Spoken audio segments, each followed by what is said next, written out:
നിയമസഭയിൽ വളരെ ഗൗരവത്തോടു കൂടി ഈ പകർച്ചവ്യാധികൾ പടരുന്നതും അപകടകരമായ നിലയിലേക്ക് കേരളത്തിലെ പൊതുജന ആരോഗ്യം തകരുകയാണ് എന്നുള്ള സൂചനകൾ നൽകിയത്.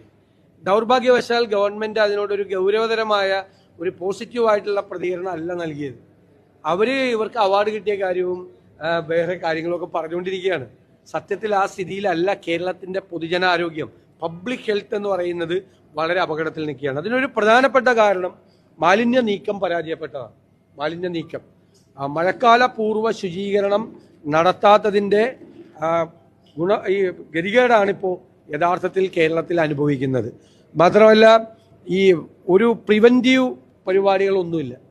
ഇത് തടയുന്നതിന് ആവശ്യമായിട്ടുള്ള കാര്യങ്ങളൊന്നുമില്ല. രോഗം വന്നാൽ അപ്പോൾ അവിടെ പോയിട്ട് ചെയ്യുമെന്നല്ലാതെ അത് പടർന്നു പിടിക്കുകയും എല്ലാ സ്ഥലത്തും എത്തുകയും ചെയ്യുന്നു. ഇപ്പോൾ കേരളത്തിൽ ഇല്ലാത്ത ഏത് രോഗമാണുള്ളത്? കോവിഡ് ഉണ്ട്.